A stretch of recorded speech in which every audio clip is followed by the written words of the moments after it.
Hello everyone.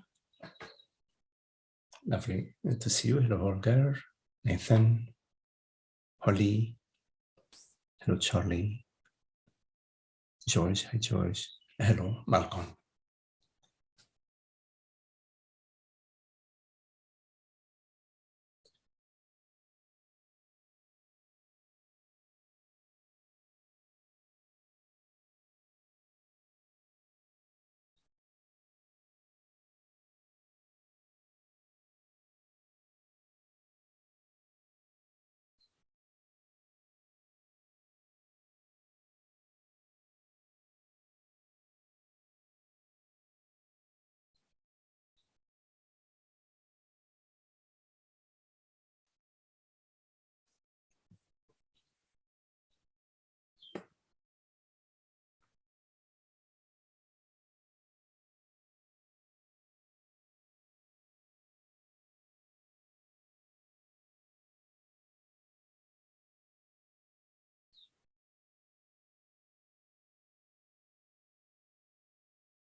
sometimes it is said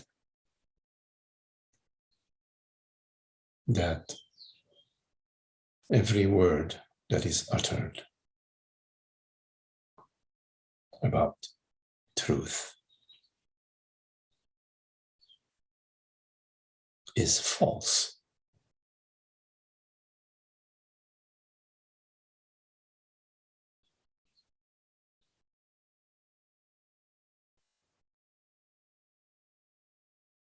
And yet,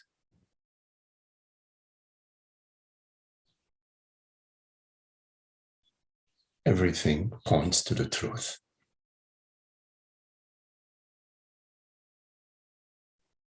Hearing these words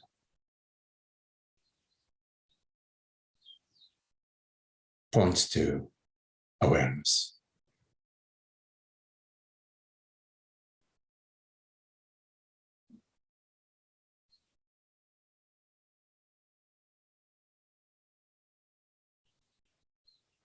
The reality of hearing.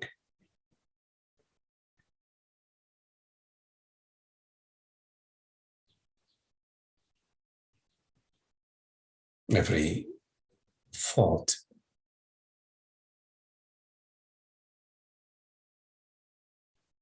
points to the screen of awareness.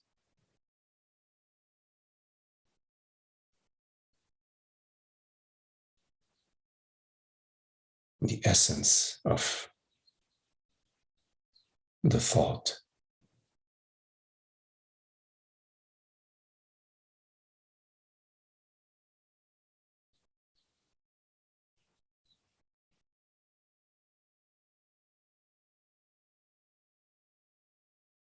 every perception points to the universal perceiver.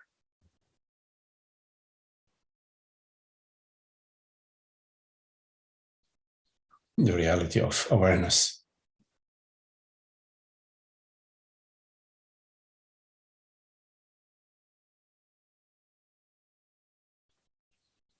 The sense of I.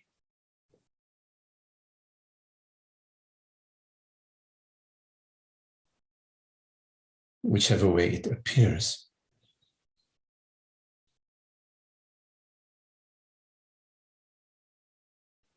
Points to awareness. The true I, the true self, the only self.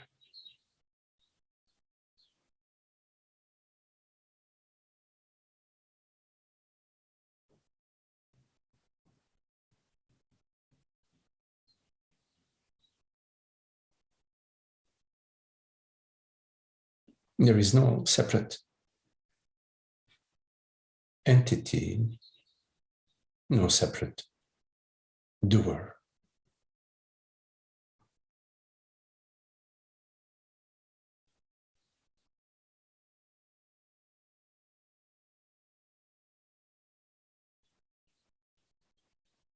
Yet, I am is undeniable.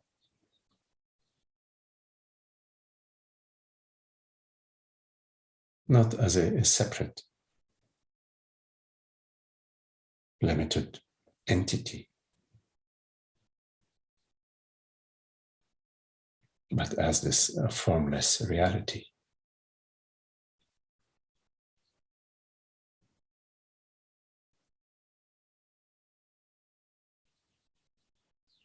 So what is there to practice, and by whom?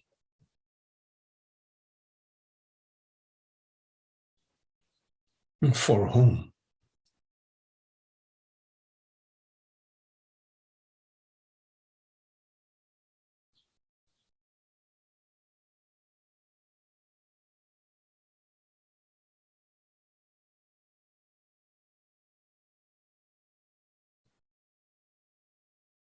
And yet, believing and feeling that I refers to a personal entity.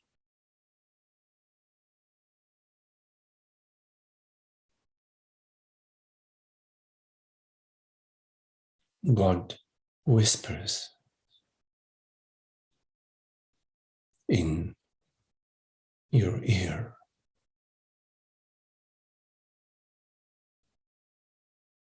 I am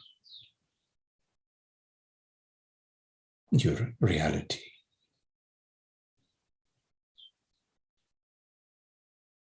I do not stand apart from you.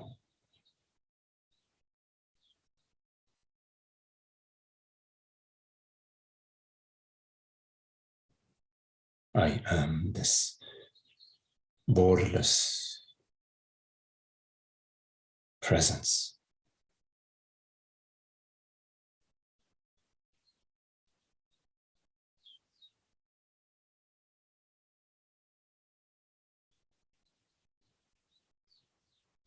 That perceives through all eyes, through all channels.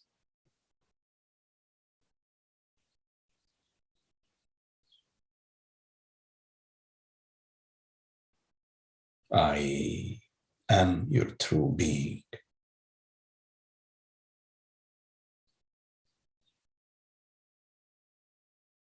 When you refer to being, you're referring to I, universal being.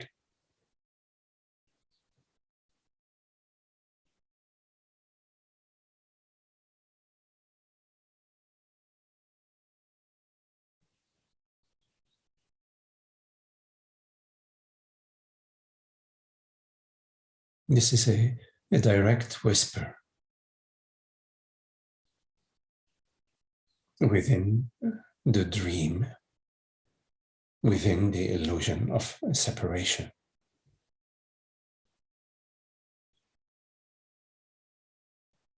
A glimpse,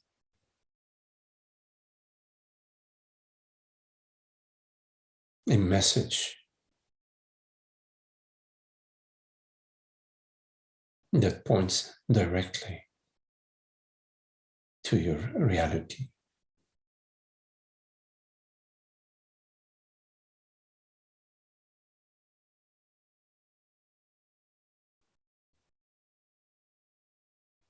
You are not that which you perceive. You are not that which you feel yourself to be.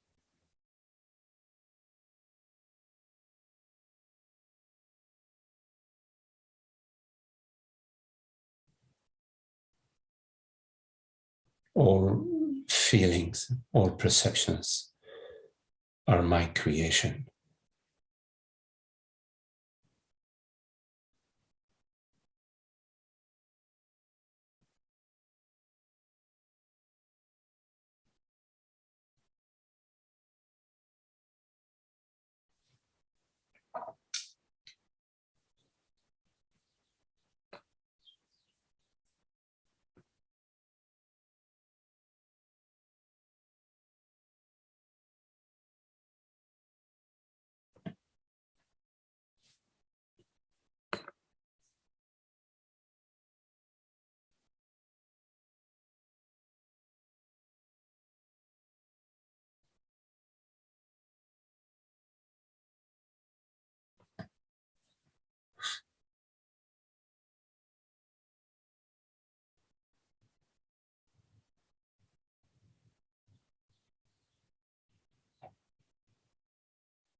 Recognize yourself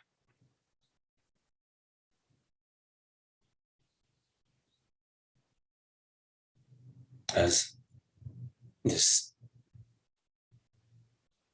impersonal, borderless awareness, which right now perceives this perception.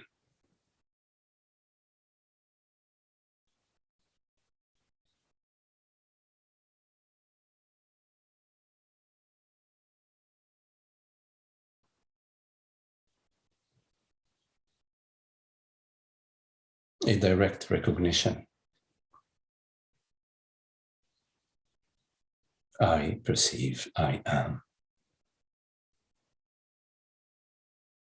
Without adding on to this direct perception a body or a personal mind.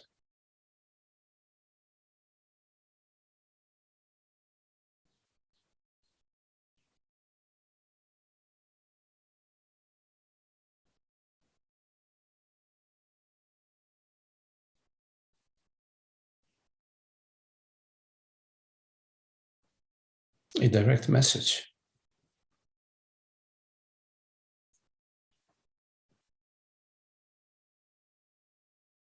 that we can understand. Honor this understanding. Yes, I refers to this transparent awareness, presence, beingness.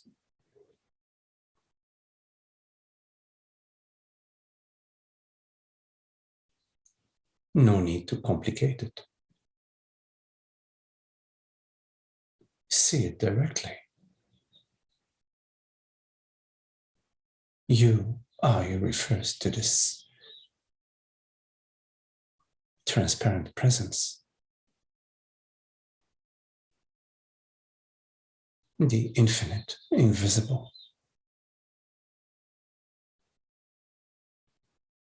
undeniable reality of awareness, consciousness.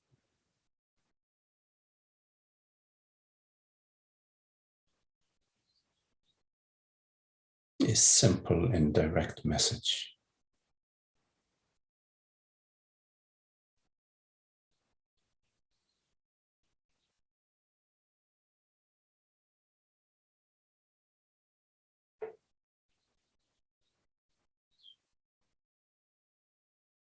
An understanding, a precious understanding, understanding about truth, about reality, about I, about the self.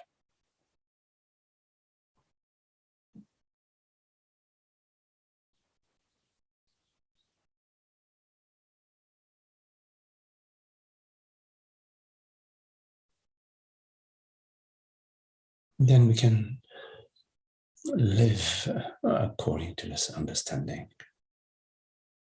align our thinking, our perception, our action,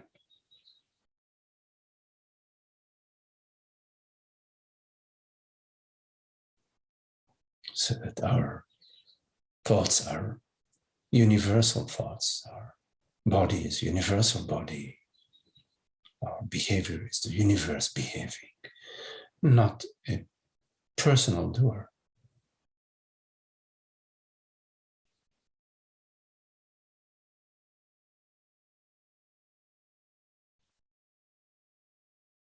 So this hearing right now is the universe hearing. This speaking right now is the universe speaking.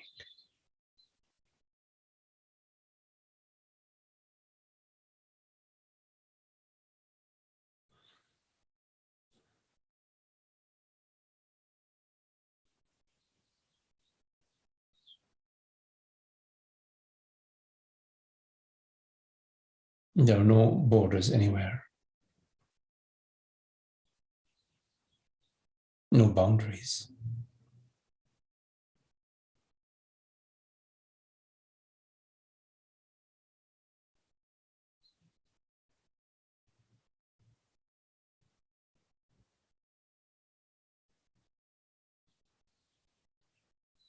That's the true meaning of love, the true meaning of freedom.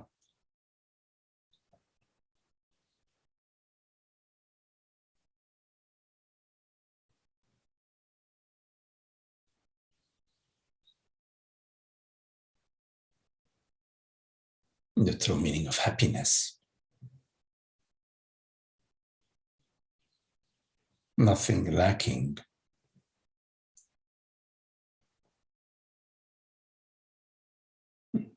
for universal consciousness. Nothing opposing universal consciousness.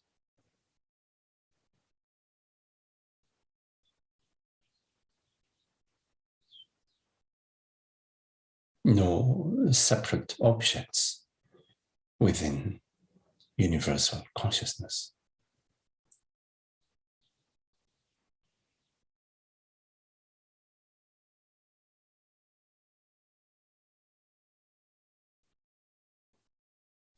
Although in the conceptual realm there are infinite objects, they are concepts.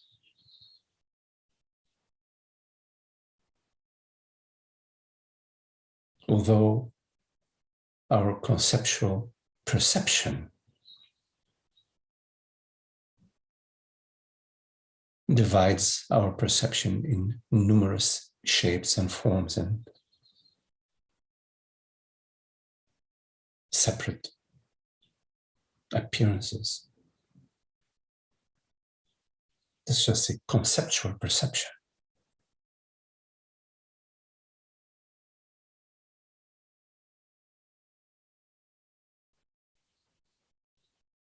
Conceptual perception is like a prism that diffracts the white light into an infinite rainbow of colors.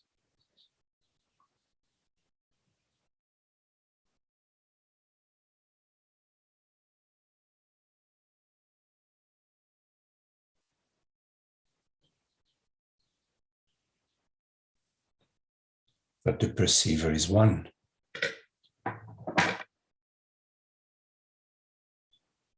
I is one.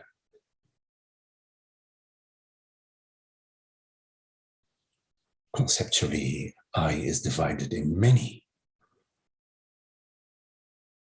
Conceptually, I is divided into me, you, him, they. But non-conceptually, experientially, I is one. Undivided, indivisible.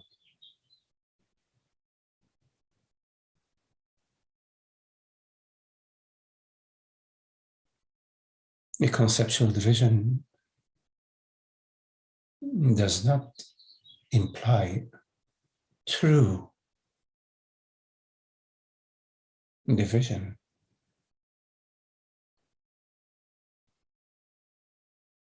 You cannot divide wholeness, you cannot divide reality, you cannot divide universal beingness. Only conceptually it appears so.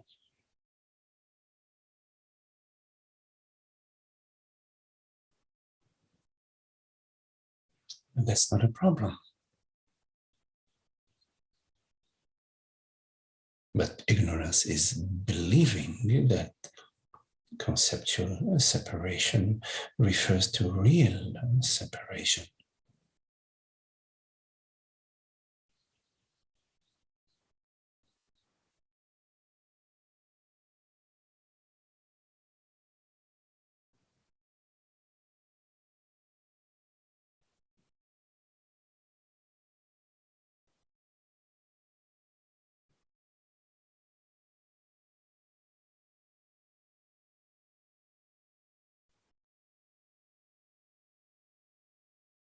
Notice your borderless presence.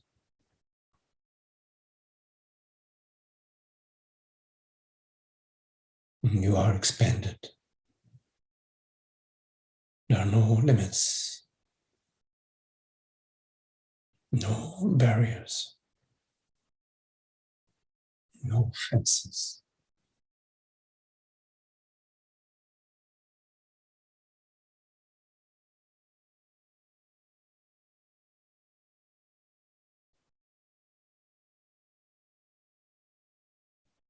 Nothing defines you, no feeling,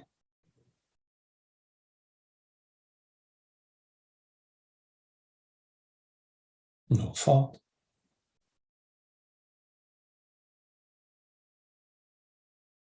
There are appearances, reflections of light upon the surface of the pond. Neurons are firing within the ocean of brain activity.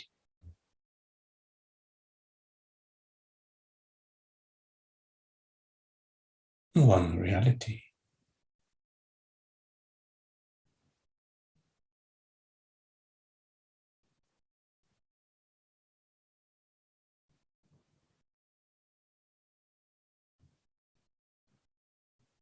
This feeling of me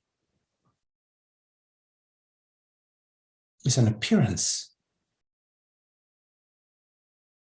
within the boundarylessness of being.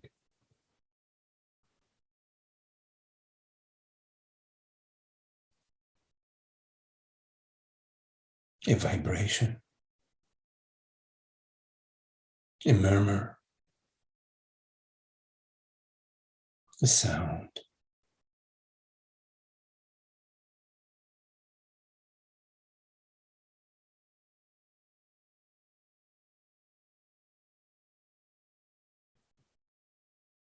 You don't need to struggle with anything.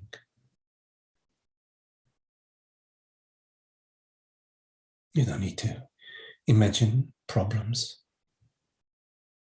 and the problem solver, the subject.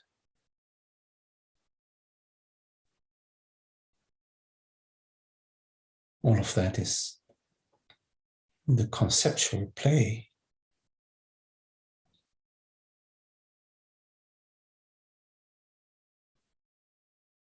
appearing in your vastness, your infinity, your transparency, your reality.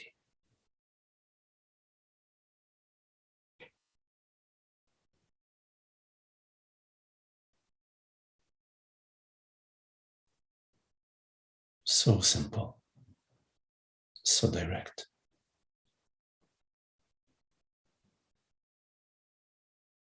Nothing to decipher.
So if you have any questions, anything that you would like to explore, can unmute yourself or raise your hand. So any questions?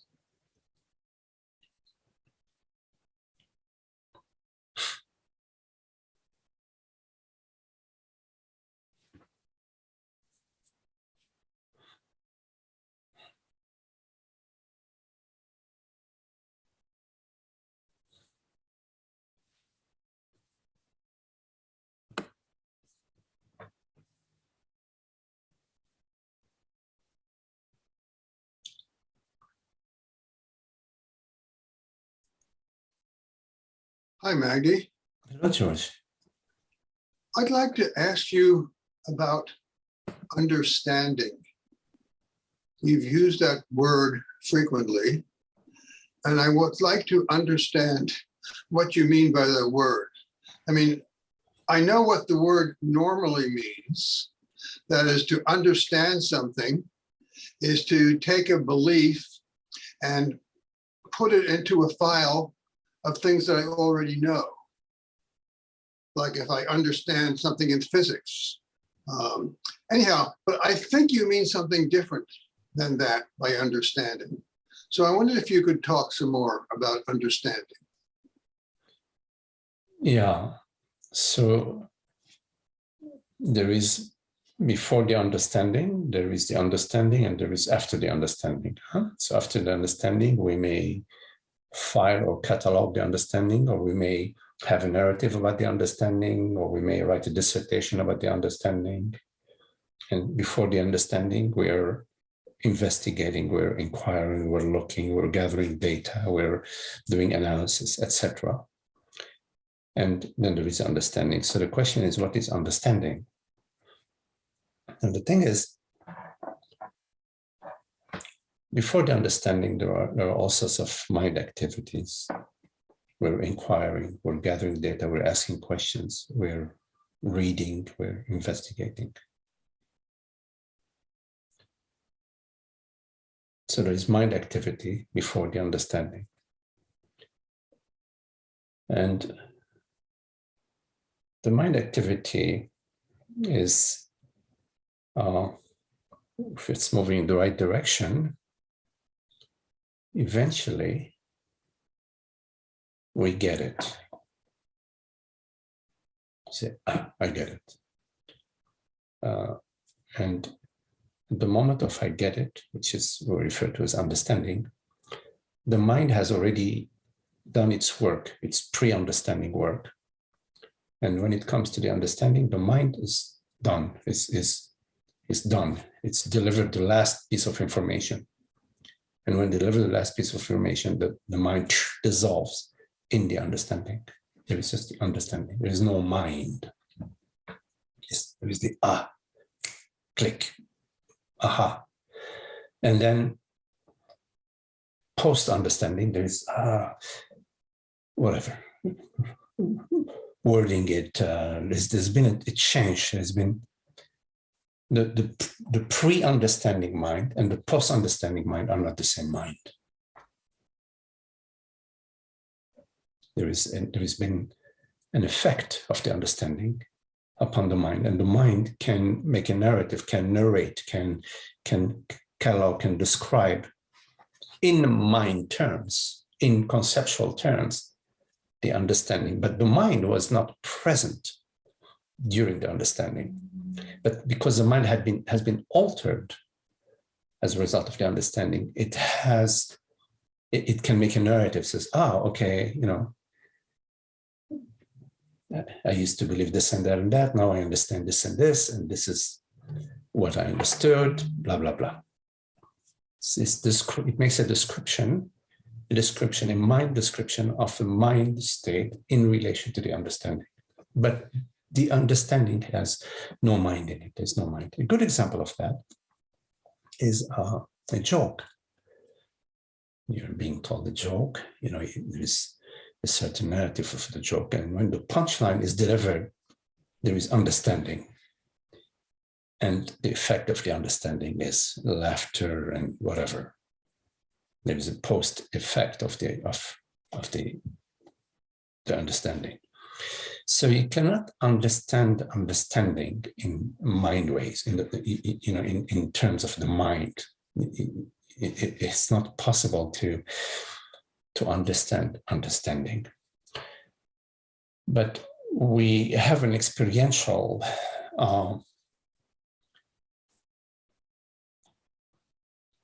demonstration of understanding, because the understanding is, it relates to us. We get the understanding, we experience the understanding, but it's not a phenomenal experience because there is no mind during the understanding. It's sort of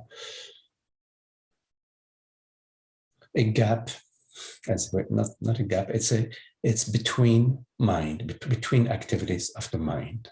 Understanding is between the activities of the mind. Now there is understanding, it's phenomenal understanding about how a diesel engine works, and understanding about solar energy, and understanding about the activities of the brain. There are phenomenal understanding about phenomenal activities, phenomenal events, etc. And there is understanding about truth, about self, about reality. The understanding that we explore in our meetings is understanding about truth, about the self, about awareness, about consciousness, about reality, about love, about beauty. And this understanding, the understanding about awareness, is a sort of a revelation into awareness. It's the understanding about awareness is a sort of a pop of the world body mind. The world body mind at that moment of understanding dissolve in the understanding.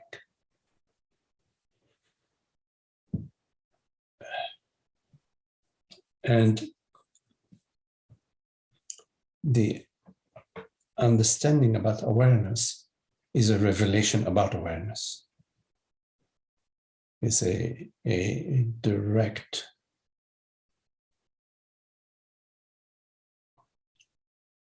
perception, a direct insight into awareness. But because there is no mind in the understanding about awareness, therefore there is no person. Because a person is made out of memories and images and recollections and sensations and feelings. It's made out of mind. So then what is it that understands? If there is no mind, no person in understanding, what is it that understands? Well, it's said, in responding to this question, that it is awareness that's aware of itself. It is just awareness that glimpses itself. It's a little bit incomprehensible for the mind. How could awareness glimpse itself if it's already itself? It's a good question. Good question, because in fact, awareness has always been itself. It's always itself, knows itself, because awareness is made out of knowingness. So therefore, given that awareness is always self-knowing, knows itself, then we could say that a glimpse into awareness, in other words, awareness awareing itself, is simply the collapse of the sense of separation. It is not that awareness is actually finally discovering itself or finally becoming aware of itself, because it's already made out of awareness. It's already aware of itself. It's already aware. Awareness is made out of awareness. So the way to comprehend this understanding about awareness, this non-experience, is to formulate it in that the sense of separation, the mind, the belief that there is a separate me, a separate self, and that the universe or reality is separated into separate realities. That entire realm of belief and feeling of limitation dissolves. So awareness, the understanding about awareness, is the dissolution of the sense of limitation and the revelation as a result of the dissolution of the sense of separation, the revelation of the universality of awareness. But it's always been universal. It's never been limited. But just to answer your question in words and language, the understanding about awareness, awareness understanding itself, awareness awareing itself, glimpse of awareness into itself is the collapse of the belief and feeling of separation and the revelation of the infinity, eternity, and universality of borderlessness of awareness. Great. Thank you, Magdi. You've answered my question. I appreciate it. Thank you. Okay. Because it is not an experience of the mind, it's a little tricky to speak about it.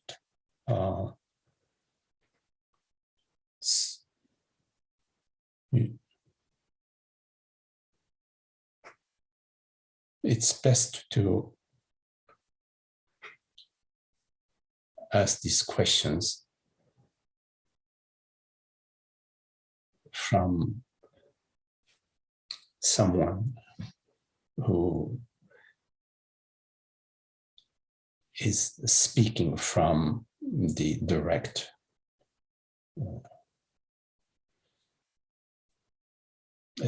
experience.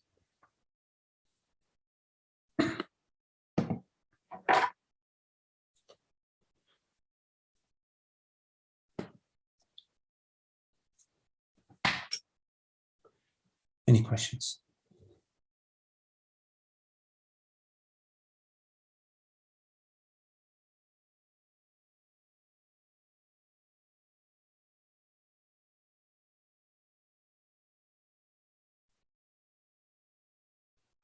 Now, because this understanding, this glimpse into truth, into reality, before the understanding about awareness and after the understanding about awareness, things are different. The mind has been altered by this understanding. But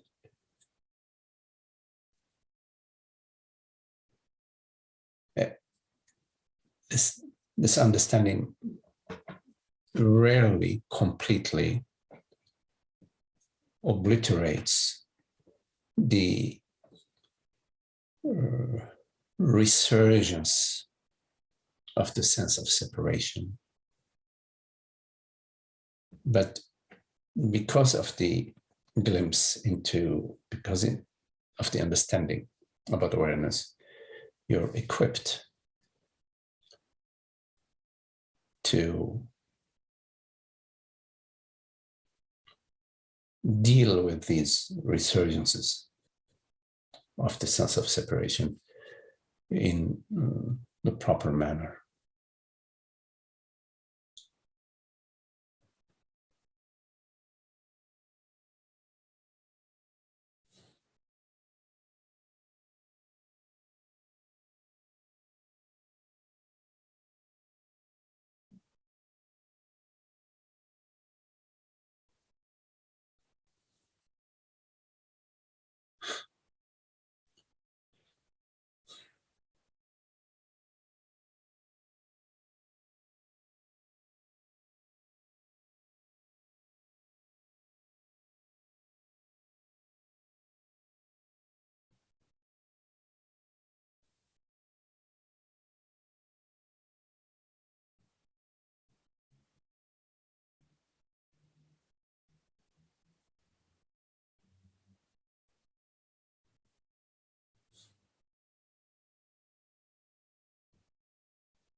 Magdi, can ask a question?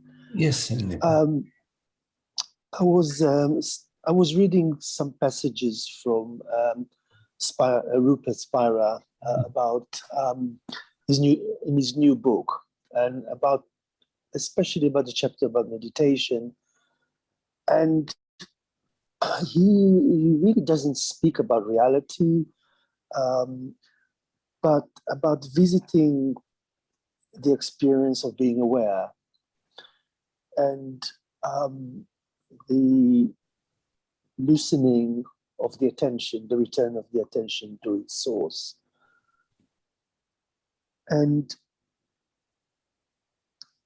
whenever I kind of approach it, I feel that there is maybe some personal input into it, kind of to visit this experience of being aware.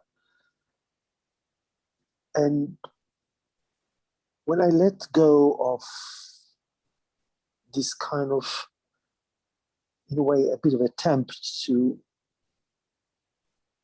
abide as being aware, I just realize I'm already aware. For example, the first few minutes that you didn't speak. The first minute I was saying, well, Magdi is not talking. There was a little bit of chatter in the mind, kind of expecting something, expecting you to start speaking. And then there was a kind of a very spontaneous relaxation. And I was in non-doing, in non-expecting, in just being at this very, very same moment in this stillness, in this vastness. And I didn't have to do anything at all. It was just is. So there was no visiting anywhere. There was no moving anywhere. There was a little bit of kind of tiny movement of subtle movement of the mind, but then there was a sense of peace. And then I just said, well, I didn't actually say anything. I was just it. And eventually you started speaking and it all kind of flowed from that silence. So when I met Francis years and years ago, about 10 years ago, and I hugged him, I didn't even know him. And I looked in his eyes, I remember, and he just told me, you come from England? I said, yes. He said, there's a chap, Rupert Spira, and you should go and seek him. And I did. And I followed Rupert for many years since then. It's only 2 years ago I kind of started to go back to Francis. A lot of it under the influence of Luciana, I suppose, but I'm discovering a new depth, this reality, this understanding has become so important. It's absolutely pivotal.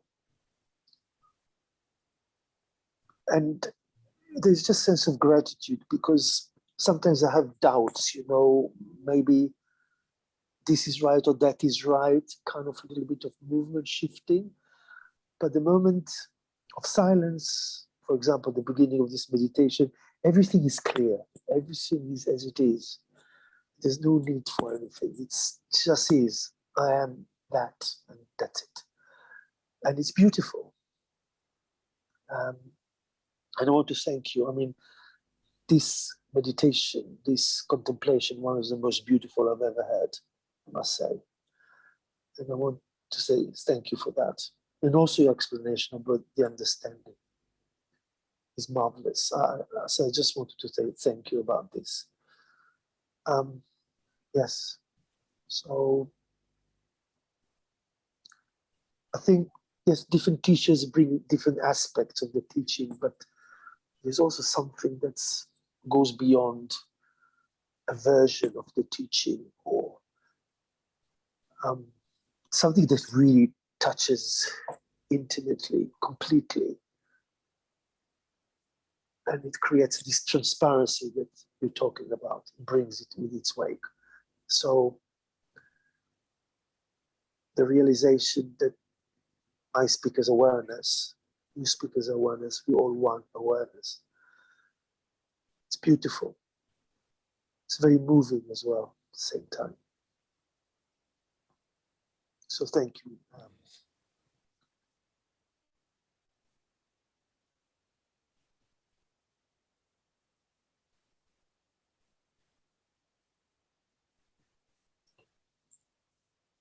it appears that there are many different teachers,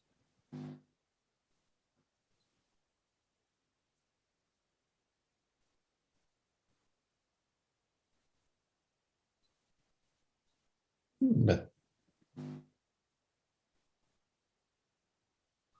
from the perspective of truth, from the perspective of reality, there's just one teacher, one reality.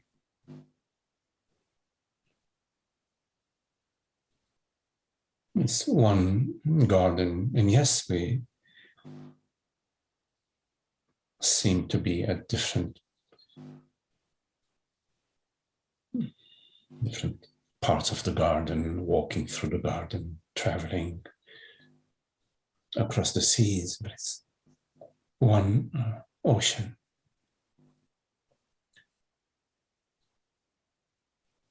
And the understanding is within us and reveals itself in mysterious ways.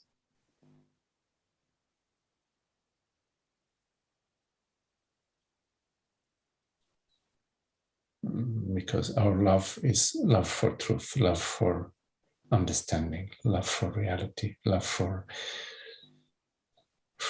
causeless love, for undisturbable peace.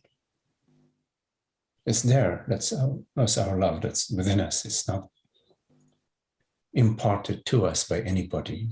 No. And yet, yes, when we are in the company of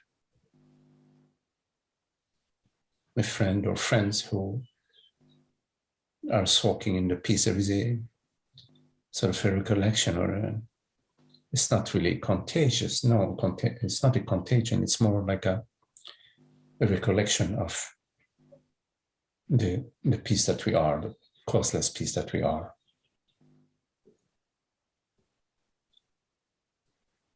And the path takes us in different parts of the garden, maybe seemingly with this teacher, then that teacher. But it's all one teacher, one teaching.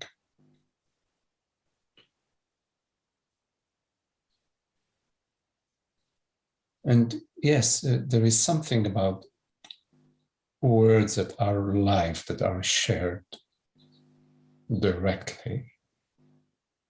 Something about such words that imparts that shine brighter than words written, in books or in scriptures. Although the words are spoken by sages in books and scriptures, they also point to the source, to truth. But interacting directly with the living word, the lived word, the word that's expressed in real time,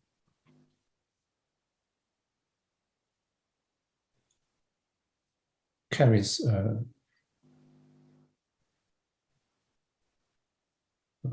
reaches further, let's say, deeper.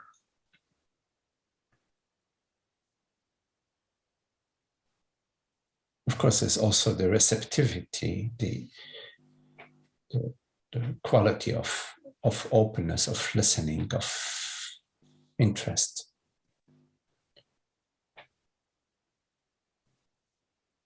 That takes you to your true self.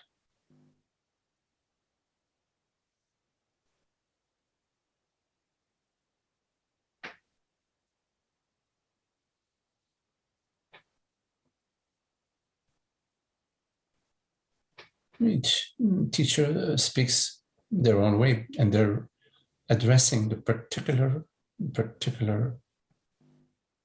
question, the particular conversation at this particular point in time. the import and the meaning and the significance of the teaching is in that particular moment, that particular interaction.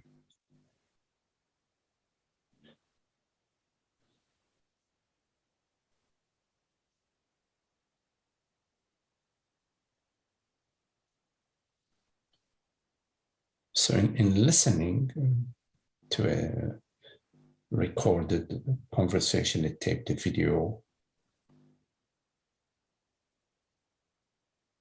there is a listening where you are there in a way. You are in the presence of the question and the answer.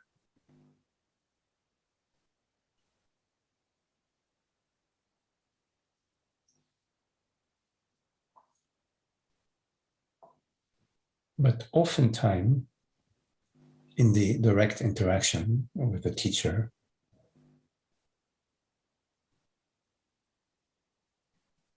there is a sort of a mysterious aspect where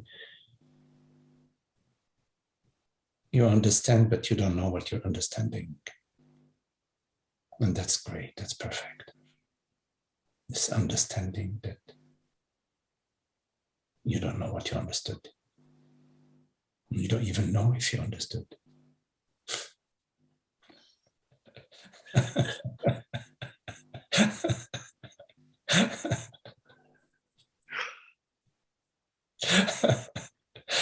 It's like you can't formulate it. It's unformulable. Right, because what is being shared is this not knowing. Yes, exactly it. Yeah. Yes. Exactly.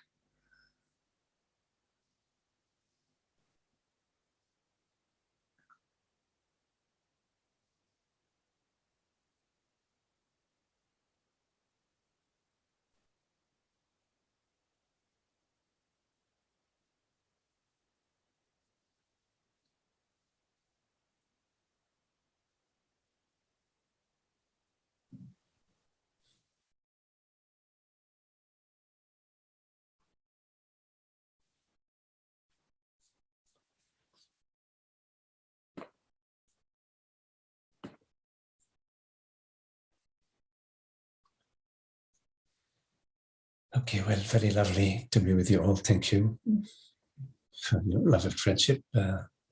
Alan, Holger, Nathan, Holly, Charlie, George, Malcolm, Shiva, and I think Jackie, maybe Frank. Okay, thank you all. Thank you, Magdi. Thank you, Magdi. Thank you.